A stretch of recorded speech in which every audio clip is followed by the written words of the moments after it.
se souvenir des bienfaits de Dieu. Auditeurs de Petit Vin, bonjour. Aujourd'hui, nous allons parler des leçons d'histoire. Notre méditation est axée sur le passage du psaume 78, verset 11. Ils avaient mis en oubli ses exploits et les hauts faits opérés sous leurs yeux. Bien-aimés, Dieu a fait de grandes choses. Certaines d'entre elles sont consignées dans la parole écrite par des générations qui voulaient que leurs descendants connaissent sa fidélité. Elles sont aussi relatées dans les biographies ou dans les traditions de l'Église. Mais un grand nombre des bienfaits divins sont relégués aux oubliettes de l'histoire. Elles ont fréquemment disparu avec ceux qui sont décédés. Parfois, il reste de vagues réminiscences de ces bénédictions dans notre inconscient. Mais nous avons oublié de quoi il s'agit. Bien trop souvent, nous ne laissons pas la bonté persistante de Dieu subsister suffisamment dans notre esprit. Pourquoi nous souvenons-nous de la personne qui nous a insultés il y a des dizaines d'années, mais pas de la délivrance que Dieu nous a accordée l'année dernière?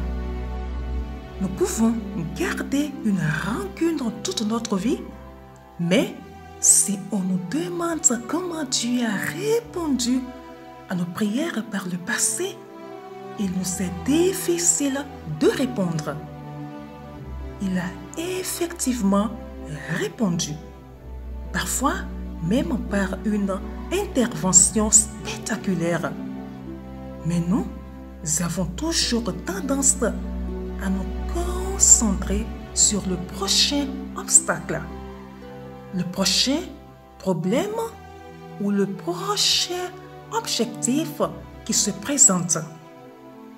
De notre perspective, Dieu n'est pertinent que s'il s'attache à répondre à nos besoins du moment.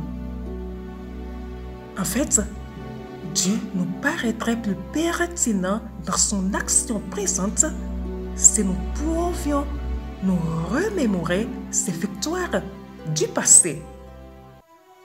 Il est plus facile de prier Dieu qui nous a délivrés d'une situation impossible si nous nous souvenons de son intervention.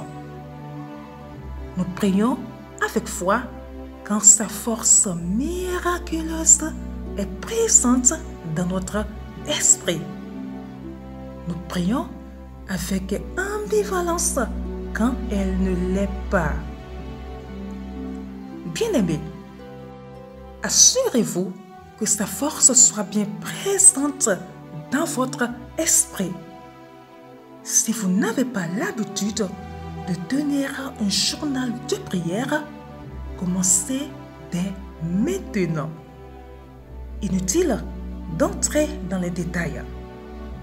Faites juste une liste de vos sujets de prière, puis, quand Dieu répond, cochez-les. Puis, au jour de la détresse, revisez les points cochés et regardez votre foi grandir.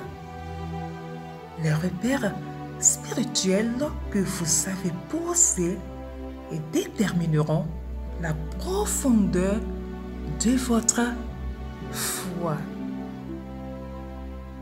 Très bonne méditation à vous. Belle journée et shalom!